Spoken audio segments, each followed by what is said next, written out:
Bonjour et bienvenue sur la chaîne Opus 109 Média. Aujourd'hui, pour ce 4e numéro de l'émission Entrevue, je reçois un chanteur que j'aime beaucoup, un chanteur du sud de la France, Louis Delis. Bonjour Louis. Bonjour Jamy. Ça me fait plaisir de te recevoir. Merci beaucoup. Et j'avais envie qu'on parle ensemble de ta passion, qui est le chant, la musique. Alors tu as commencé le chant assez tôt. Ouais, j'ai commencé à chanter à 5 ans dans la voiture de mes parents. Ouais. J'ai dû les saouler avec Hélène de Rock Voisine. Ouais, ça a duré. Ouais. Et après, j'ai commencé ma première scène à 12 ans. À 12 ans. Ouais. Tu as eu une expérience en comédie musicale un petit peu plus tard. Ouais, mon père, en fait, il avait vu une annonce de casting sur les journaux. Et du coup, il m'a demandé si j'étais intéressé, bien sûr. Je lui ai dit ouais. Et je suis parti passer le casting. J'ai eu la chance d'être pris. Ouais. Et ça m'a permis de faire quelques scènes de la région, un peu de partout. Et j'ai eu la chance de faire quelques dates au parc Disneyland Paris. C'était une superbe expérience. J'allais dire, une belle expérience. Ouais, franchement, c'était une superbe expérience. Ouais. En plus, entourer les enfants, c'est plutôt. Ah ouais, sympa, en plus, ça. j'étais un bébé, moi. J'avais 13 ans. Ouais. Donc 13-14 à peu près, ouais. Et du coup, c'était magnifique pour moi. C'était un rêve qui devenait réalité. Ouais, c'est sûr. Bah, surtout, Ouais. surtout à cet âge-là. C'était pour quelle comédie musicale? La comédie musicale Virula. D'accord. Ouais. Ça a duré combien de temps, ça? 7 ou 8 mois. Quand même. Ouais. Quand même, ouais. Et j'ai resté. Et du coup, ils ont continué. Après, ils ont fait des belles scènes. Ils ont fait des dômes, des palais des congrès. Alors, tu me parlais de Rock Voisine. Quelles sont tes influences, ton inspiration? Les artistes que tu aimes, quoi. Ouais, les artistes que j'aime. J'ai commencé à aimer des chanteurs de chez moi, du Sud. Bien sûr. Sébastien Château, Ah, il y a le château. Patrick Fiori, Patrice Carmona. C'est un artiste moins connu. Moins connu, c'est vrai. Mais que j'adore. Voilà, ces trois-là, c'était vraiment. Et j'aime encore. Et Bien donc, ouais, c'est eux qui m'ont touché et qui m'ont donné vraiment envie de. C'est eux qui me mettent le poil quand je les écoute chanter, tout simplement. Ouais, c'est eux qui te font passer l'émotion. Voilà. Tout simplement. Ouais, c'est ça. Et donc, après l'expérience que tu as eue à Disneyland, tu as fait bien entendu pas mal de concours de chant, d'ailleurs que tu en as remporté pas mal. J'ai eu la chance d'en remporter pas mal. J'ai eu la chance aussi de ne pas en remporter. Parce que c'est une chance aussi, des fois. Ouais. Comme on dit, c'est dans les défaites qu'on apprend le plus. Bien sûr. Et bien sûr. du coup, voilà, j'en ai fait quelques-uns. Je me suis régalé. Avant d'en arriver là où tu en es aujourd'hui, tu as eu un break pendant 8 ans. Tu t'es remis un peu en question. C'est pas que... Oui, je me suis remis en question. J'ai complètement abandonné. Ah oui, J'ai carrément tout abandonné. Eh ben, j'ai attaqué tôt. Ouais. Et tout est venu sur moi très vite. D'accord. Bon, j'ai pas été disque d'or ou j'ai pas fait des grosses scènes et voilà. Mais j'ai fait des comédies musicales et j'ai eu la chance de faire des premières parties d'artistes. Ouais. Et je me retrouvais en fait avec des fois devant 1500, 2000 personnes, même 3000. Et le lendemain, j'étais à la maison, mais rien n'avançait pour moi dans les projets que je voulais vraiment. Ouais. Avoir une équipe autour de moi, faire des projets de singles, d'albums.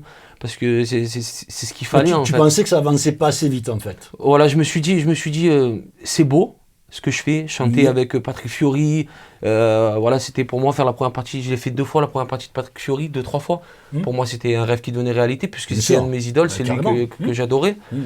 Et je me suis dit oui, mais il n'y avait pas de suite. Voilà. Et après, je repartais sur une autre scène et ainsi de suite. Je savais pas mes titres, je voulais mon univers musical. Je me suis dit, bon, je vais faire un break d'1 mois, ça a duré 8 ans. C'est la connerie que j'aurais pas dû faire. Au bout de ces 8 ans, tu t'es remis un petit peu en question, tu as eu envie de revenir sur scène, même pas vraiment la scène, mais de recommencer réellement à chanter, mais par contre avec des projets bien tracés. Et là, tu as rencontré ton label aujourd'hui, Piris Édition, et qui a cru en toi, et qui a eu envie de donner les moyens, on va dire ça comme ça, les moyens d'avancer concrètement. Et tu as fait un premier single, Mon Frère. C'est ça. C'est un joli titre, fait par Piris Édition, où là on sentait, en plus c'était une chanson, c'était du vécu. C'est du vécu, voilà, c'est du vécu. Donc c'est vrai qu'il y a beaucoup d'émotions dans ce titre. À la suite de ça, est-ce que l'effet que tu attendais, est-ce que ce titre a marché comme tu l'as voulu ou pas? Moi, je ne m'attends pas à ce que ça fasse des millions. Oui. Ce que je veux, c'est me faire plaisir. Tout cas, parce que... Mais comment il a été perçu auprès de ton public, justement? Il a vachement touché parce que le texte, pour moi, il est magnifique. C'est ça, il est magnifique. Et du coup, moi, je fais que des chansons qui me touchent. Oui, je sais. Voilà, je fais pas des... Jean-Mi, maintenant, on se connaît un petit peu, C'est et vrai. j'ai pas de filtre. Si on me propose une chanson, pas parce que c'est un pote ou quelqu'un qui a écrit pour un tel, Mais si tu le on feras me- pas si t'as pas envie. ouais. Et ça peut être perçu pour quelqu'un qui a de l'ego, alors que j'en ai pas du tout, Mhm. mais non, j'ai pas envie de tricher en fait. Être franc et droit dans la vie, Ça moi paye je vois ça, toujours. et j'ai été élevé comme ça, Mhm. tout simplement. Mes parents m'ont donné cette éducation-là, D'ailleurs, et être réservé ne veut pas dire avoir de l'ego. alors tu parles de l'éducation parce que bah, tu renies pas tes racines. Non, je fais partie de la communauté des gens du voyage. Ouais. Voilà, et ça t'en est fier. Ah bah oui, énormément. Tu peux l'être. Ouais, Tu peux l'être. je suis fier.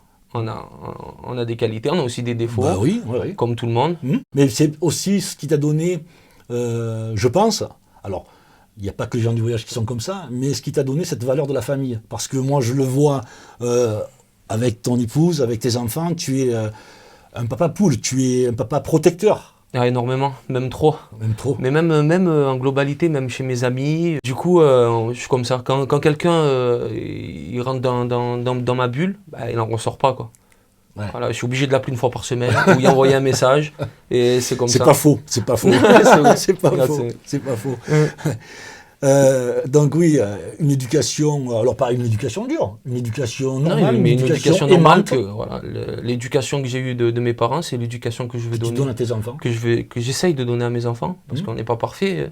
Mhm. Et du coup, et voilà, moi, ma famille, elle est très importante, mes amis et mes enfants surtout. Des enfants surtout. Ouais. Bah, c'est le noyau, C'est mon moteur. c'est le moteur. C'est Voilà, ma fille qui m'a refait redémarrer de toute façon. C'est vrai, Ouais, c'est ma fille qui m'a refait redémarrer. Elle est amoureuse de la musique, énormément, elle va. c'est bien. Et c'est bien. c'est elle qui, elle était petite et elle m'a refait redémarrer. Je chantais dans la voiture, elle chantait, m'a redonné ce petit goût-là. Et C'est vrai que les enfants ont une faculté de nous faire réagir, mais d'une façon tellement puissante qu'ils vont toucher le fond de notre âme et qui vont réveiller des fois en nous quelque chose qui semblait endormi, comme c'était ton cas, mais qui ne l'était pas Ah non. du tout, du tout. qu'il était pas.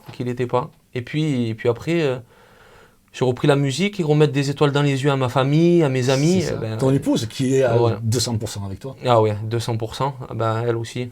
Elle a bien du courage d'être avec moi. Tu crois tant que ça quand Oh même oui, elle a du courage. Elle a du courage parce que voilà, comme tous les artistes, j'ai toujours la tête dans les nuages. Ouais. Et voilà, je suis encore un grand enfant. Mais ça a du bon d'avoir la tête dans les nuages. Ouais, mais trop, des fois, la compagne n'est pas trop contente, des fois. Tu n'as jamais eu envie de faire le casting de The Voice? Si, mais on m'a pas donné l'opportunité. Ah d'accord. Parce que y a le système de The Voice, il y a des casteurs, il y a le directeur. Une année sur deux, on m'envoie un mail pour que je leur envoie le cover et ça reste sans réponse. Après, c'est pas une fin en soi, je suis pas quelqu'un qui va toquer à la porte, je vais faire The Voice, je vais faire The Non, mais Voice. c'est dommage. J'aimerais bien le faire, j'aimerais bien qu'on me donne ma chance, mais ça reste sans réponse. Et voilà, je suis dans l'attente, sans être dans l'attente. Si on viendrait vers moi, qu'on me donne Oui, vraiment bah, ma chance, et bien sûr, j'irai, il n'y bien a pas de sûr. souci, mais sinon, c'est pas Disons, une fin en soi. disons que les gens qui t'aiment et qui t'apprécient, je pense, ont dû te dire, hey Louis, pourquoi tu fais pas The Voice? Ah oui, ouais, souvent. Souvent, même sur Messenger, les gens qui me suivent, et je les embrasse beaucoup, les gens qui me suivent sur Facebook, Ouais, ouais, même ouais. sur Insta. On les salue très Ouais, fort. et je les embrasse. Ils m'envoient à quand The Voice, même sur Messenger. Et j'ose pas leur expliquer tout ça en disant et les casteurs me demandent Oui, bah, et après c'est- j'ai pas de réponse. Je veux pas trop rentrer dans les détails pour pas que ça soit mal perçu et que je voudrais Écoute, pas. Mais ça voilà, ça après- viendra peut-être, en tout cas. Après c'est pas de mentir, on me contacte et on me contacte y a pas de suite, fois quoi. sur deux et il n'y a pas de suite. D'accord. Voilà, c'est tout. Tout à l'heure, on parlait donc de ton label, avec qui tu as fait un titre, et tu en as fait un second.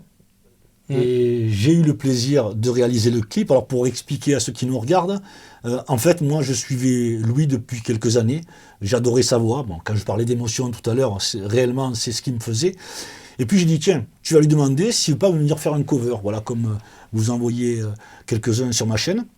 Il m'a dit, moi Jamy, il me dit ouais avec plaisir, pourquoi pas. Puis après il me rappelle, il me dit écoute, on vient de sortir un titre et pourquoi tu ferais pas mon clip? Et voilà, et on a sorti ce clip plus haut. Ouais, tout simplement. pour moi qui est super. Ouais. Et c'est grâce à toi, c'est vrai, quand t'as précipité. C'est pas grave. Un petit peu, on t'a un peu mis un peu la pression, allez vite et Ouais, machin, mais franchement t'as su t'adapter, mais moi je doutais pas de tes capacités. Je te remercie. Je te trouve vraiment talentueux, Bon. et non mais c'est vrai, et du coup, et avec une simplicité et une franchise. Ah, ça par contre, oui. Bah, c'est pour ça de toute façon Ça qu'on peut a, tout le monde je crois. qu'on a matché tous les Je deux, crois, je et on crois. aime rigoler, j'aime Ouais. rigoler de tout, j'aime déconner, mais quand c'est le travail, c'est le travail. Mais parce que c'est vrai que pendant le tournage du clip, bien d'ailleurs, on va vous montrer des images.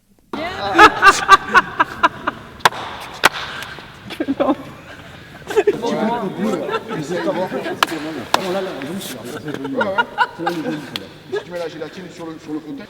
Il détecte pas les chaussures à Christo? Il y a trop de lumière.